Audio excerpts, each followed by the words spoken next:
Hey guys, welcome back to my channel and thanks so much for watching. I know this design isn't anything special, but I want to make sure I keep some basic tutorials in here for anybody that just may be starting out or anybody that has some questions with this. Let's go ahead and get started. This is just one of the mugs that TIPSY Magnolia offers. I did go ahead and sand this with sandpaper, washed it with Dawn dish soap, and now I'm giving just that bottom area a quick coat of black spray paint. Nothing too thick here, we just want an idea of where that black is going to go. Next, I'm going on with silver. Now, all of this spray paint right here, this silver, you could skip this step, but I did want to make sure I kind of have a guide for where all of these colors need to go. And that black, it did go up a little higher, so I wanted to knock it down just a tad. Next, I'm going to go in with white, and I'm going to make sure the white part of this really gets some good white coverage. I don't want this to go drippy. I just need to make sure that I can't see any of the stainless through that because we are going to put white glitter over this part. We're going in with a straight line at the bottom, and then we're going to tilt the cup on an angle just a little. That way the overspray does the little ombre for us. Again, not a ton of spray paint here, but you do want to make sure that you do get good coverage with that white. Once that's on here, we're going to go ahead and let that dry. Also, this spray paint ombre does not need to be perfect. We're just using it as a guide for where we're going to drop our glitter. Once that did dry completely, we're going to go ahead with our epoxy, and I like using Artist Cure epoxy for this step. It's my preferred method for glittering all the time. I just like the way you can get it on there streak free and it really adheres really great. This black glitter is called First Night from Create by Firefly. It has a few different cut sizes in there and it gives really great coverage. It doesn't give a ton of sparkle under epoxy, but the look that it does give is exactly what I was looking for. I'm going to start off first with building that line at the bottom so that it has great coverage all around that very bottom part of the black. Once I have that in place, I'm going to tilt my tumbler just a little, and I'm going to make sure that I'm dropping this glitter right on that black line, and you can see how it falls a little more up the tumbler. Tilt it down a little, get the inside of that handle just a tad because that does need to be black, and then we're going to keep rotating it sort of on that angle to make sure that everything fans out the way that we need it. Now, when this is happening, you will have some glitter that goes onto your handle. What I usually do here is I scoop off anything that kind of fell where it doesn't need to be if it went too heavy. And please don't judge the no gloves. This is just my panic mode working. So I went ahead and took that and I removed what I needed to. And then to play it off, the extra glitter that was stuck to my hand, I tapped it around and it did really great to kind of help it spread out and look like it was kind of meant to be in that area. Next up is silver bells. I'm going to go ahead and tilt my tumbler down just a little, and I'm going to drop this silver right in the middle of that silver spray paint area. As this is tilted down, it will ombre down into the black just like I need it to, and then once I'm happy with that, I will tilt it from the bottom upward and go ahead and drop that glitter in the middle of that silver section again so that it will ombre up into that white part. Make sure you get your handles, pay special attention to that. You're going to have to probably turn it in a few different circles to make sure you get good coverage on that little part. And then I also take my tumbler and focus on just the handle to make sure that is tilted and I get a pretty little ombre on there also. After that, I tap off the extra and it's time to go in with the white. This white is called Conic and it's also from Create by Firefly. I'm going to start at the very top of this tumbler and I'm going to get all of my solid white area done first. I go around a few times, make sure that the coverage is really nice, and then as I start to fill in and get a little closer to that silver, I'm going to go ahead and tilt my tumbler down a little and make sure that kind of ombres down. Whenever you're tilting your tumbler in a certain direction and dropping that glitter, it is more of a waterfall method where it's heavier at the top and it slowly drips down until it's all covered. At this point, I really don't mind if that white gets into the silver. It will help to tie it in a really good bit. It's okay if it goes into the black, but with this glitter and a lot of other glitters, unless it's pure white, if it gets into the black, you'll want to throw a green, so just be a little careful with that. Once that is all the way set, I go ahead and take a piece of parchment paper, I get this on my turner, and I go through and I make sure that I'm laying down any glitter. This bottom glitter, like I said, there are a few different cut sizes in First Night, so I want to make sure that it's all laid down. I'm not going to have an issue with any of these kind of mid-sized glitters poking up when it's time for epoxy. For the white and silver, Conic and silver bells, it's a thinner glitter, so I don't need to lay any of that down. It's really pretty the way it is. But for the black, I do want to make sure it's all set. As I said before, I did use Artist Cure epoxy for that previous step. It's been about 4 hours. I took it outside, gave it a light coat of clear gloss spray paint, and now we're going to continue on with our next coat of epoxy. This is also Artist Cure. I'm going to start off by taking a nice bit of epoxy and dropping that along the handle. It's okay if it goes into the black just for this handle part right here, because I do want to make sure that handle has nice coverage before I start rotating it. At this point, I also pay special attention to under my handle and along the sides just a little bit. I want to make sure that I have good coverage right there and I'm not trying to chase this tumbler around in circles when it's spinning. Once I have that done, I get some epoxy and I'm focusing on just the white right now. Whenever we're doing this step, I want to make sure that my light colors are coated first. That way, as I move down into my darker colors, if something does come loose, it kind of stays in that darker section and it doesn't spread to the lighter one. So once I'm confident that the white is done, I'm going to start working that down towards the silver. And then I'll do the same thing, and once I'm happy with that, I'll start spreading it down into the black. I'm always okay if some of those lighter colors travel down to the dark, but I really don't want those dark colors too much to go up to the white.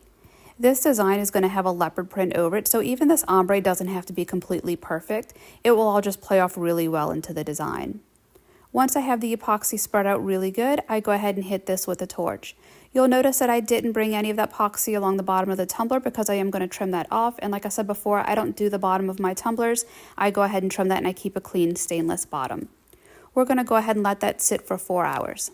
The cup edging tool that I'm using right here is from Wicked Shimmer. You can also find some great ones from Nook-A-Lickle and Cowbell Customs. I have both those companies listed and linked in the description along with coupon codes where we can save you money. I also have codes for a few other places that you can find down there as well.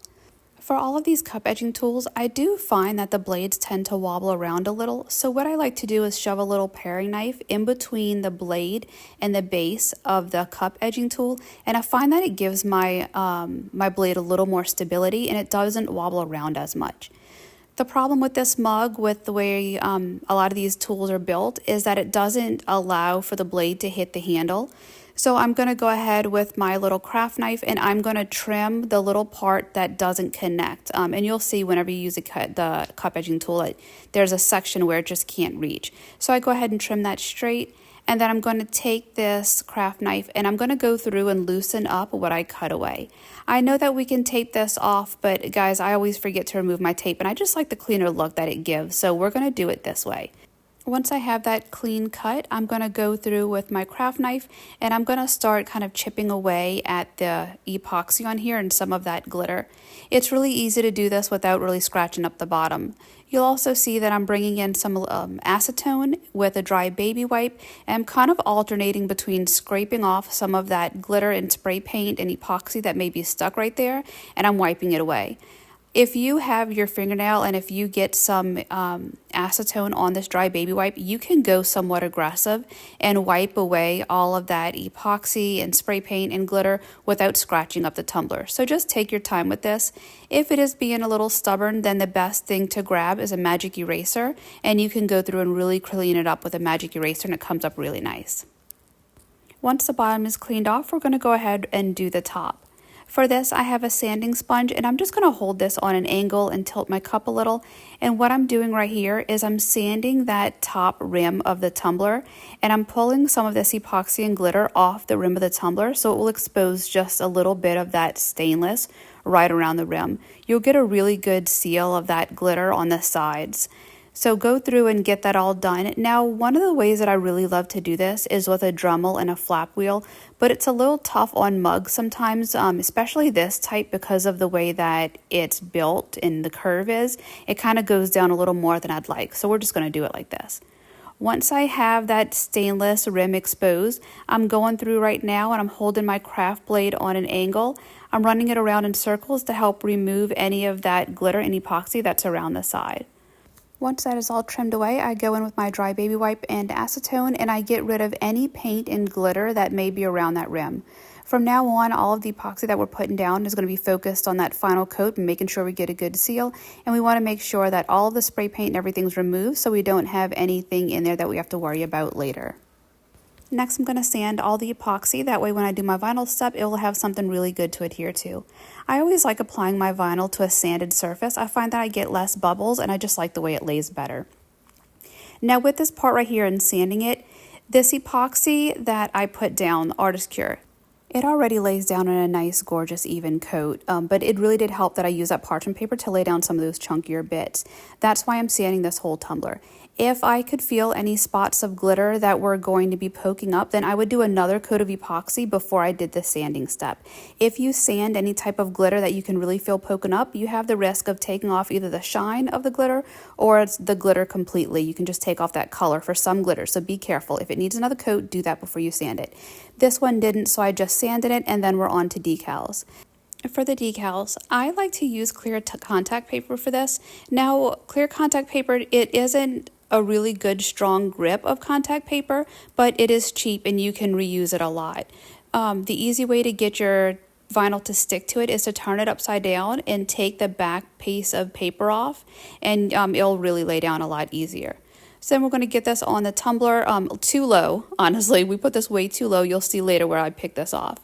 To get this smoothed out, I like to press on the center of the words first, and then I slowly work my way outwards, and I lay down the rest of the wording. You'll see that my transfer tape, it kind of folded in the middle, which is what I needed, because since this is going on a curved surface, it allowed me to really work those wordings the way I wanted it to lay around the tumbler. Like I said, too low though. You'll see where I kind of panicked and pulled it up later, and I didn't quite realize that until I got the leopard spots on there, and it was just too much, too dark, too low, but you'll see that. So we're getting the name on here also, which ended up being pulled up as well. Started from the middle, worked my way outwards. Once that was laid down, I went ahead with my little squeegee and put that into place, and it came off really easy with that. And I'm looking right here, and I thought it was fine until I got the decals on. Now the black vinyl that I'm using here is the one that I always tell you about. It is, I think it's Oracle 651. I'll correct that if it is. But it's a matte vinyl. It's really great. It goes down really easy. It's super forgiving. You can remove it and replace it. I don't know, it's one of my favorite black vinyls. So I'm going to go ahead and get my little bit of clear contact paper on a little part of it. And then again, same thing as before, I'm going to turn this piece over, and I find it a lot easier to go ahead and remove the vinyl by taking that off from the back side than trying to rip it to the front. You don't have to fight with it so much. Now the good thing with this transfer paper is that since the vinyl doesn't love to stick to it, it's really easy to pick up a bunch at a time, but place them individually instead of having to pick them up and place them one at a time. So one of the reasons why I love it. So you'll see that I'm putting these around the tumbler, and I'm kind of mixing up the pattern that is placed on that vinyl when I weeded it. It is the perfect leopard vinyl that pattern that I've found. I went ahead and found this on Etsy, and then I just rearranged and I took off some of the pieces that I didn't like, and I really sized it to how I wanted it to look. So that pattern is perfect. I could lay it just like that, but for this tumbler, I wanted those to face in a few different directions and really lay sideways with some of those longer circles. So you'll see me kind of placing them a little at a time. I'm removing pieces that I don't want, and I'm laying them in other places. Like I said, matte vinyl, it is sort of a removable vinyl, I think it is. And if it's permanent, then I'm not impressed. If it's removable, I am impressed, because like I said, there's so many times I lay this vinyl down and I'm able to play with it and really rearrange it the way I want. Now I do have this leopard cut in several different sizes, just so that I can place these and use some of these smaller dots as I want, and kind of almost strategically place where I put some of these. I find that whenever I go closer to the wording, it's a little cuter to use kind of like a smaller dot in some sections, and then fill in some of these with other little smaller pieces instead of continuing to have that one big size leopard all the way up. I just like the way it looks when some of those smaller bits are mixed in.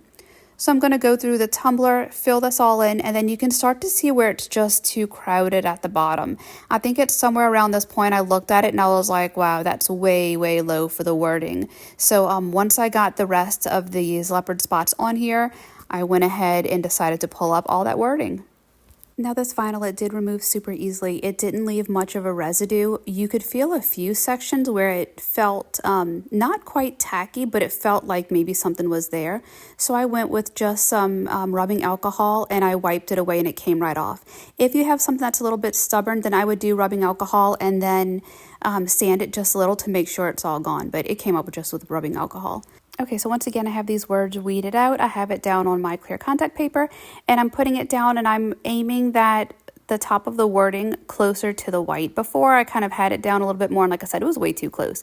So we went ahead and put that a little higher, and then there's a few places in that silver where it could really use some little leopard spots. So I filled that in, and then we're doing the name on the back. Same thing, get that right into place, and then if needed, add a few little of just a dot to really go ahead and tie everything in. Once that was all set, we're right onto epoxy. You don't have to seal any of this. Just make sure that any leopard spots that you're getting on that handle, that it is kind of laying on there really nice and everything's laying flat. Again, our turner is off. We're going to focus on that handle first to make sure that we're not going to have to chase it around in circles. And then I also go really good underneath the handle and then along both of the sides. And I go a decent little width out, like I said before, so we're not chasing it around in circles. It's really a lot easier to manage your handle and get it on smooth and have a nice coat and not miss any spots. Once that coverage is on there, I'm going to go ahead and get this epoxy all the way around the tumbler. This layer is getting applied with Fast Cure Epoxy from Flynn Sisters. I do have a code for that. It's SIPPY10, and like I said, that is listed and linked in the descriptions. I always like to do the layer of epoxy right over my vinyl in a fast curing epoxy. That way I can go ahead and get this on here, and if anything is needed to be adjusted, I can go ahead and sand it or make sure that it does get a good nice coat over that vinyl. I never like to send my tumblers out the door with just one layer of epoxy over the vinyl. I like to always do two to make sure that it's really sealed in there and I won't have any issues. Once that is all spread out evenly, I have my torch and I'm going to go all the way around the tumbler and make sure any bubbles are popped. I'm also going to pay special attention to the top and bottom rim of my tumbler. Make sure that epoxy goes up over the edge because it's easy to clean up in just a little bit. I'm not going to show you the final layer of epoxy, which would be the Artist Cure epoxy, because it's the same process of this. I do like using Artist Cure as my final stage of epoxy because it's super durable, the shine is amazing, and it really helps to prevent that yellowing. Well, not prevent, I can't say prevent. It really helps to prolong yellowing over time. Any epoxy will yellow over time, but the Artist Cure is really good at fighting it and having it last a little longer.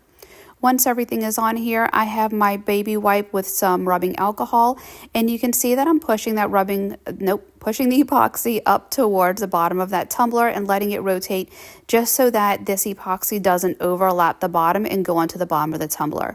All of my epoxy is kind of it ends, how do I say this? It ends just after the glitter, but before the stainless where it curves. So I'm doing that to the bottom and top just to make sure that epoxy is kind of pulled back, and then I get a nice seal on the bottom end of that tumbler. And you can see right here, it's just a perfect final coat. It's super gorgeous. This coat right here that I'm showing you, this is Artist Cure epoxy. And it's hard to tell the difference, but the way that it holds over time, it's just gorgeous. So that's it, guys. Like I said, I know this was a super basic tutorial. I hope this helped if anyone had any questions with ombreing handles. Thanks again for watching. I hope you guys liked it. And now we're going to move on to Christmas designs. So stay tuned because there's some really pretty ones I have coming up. Thanks for watching, and I'll see y'all soon.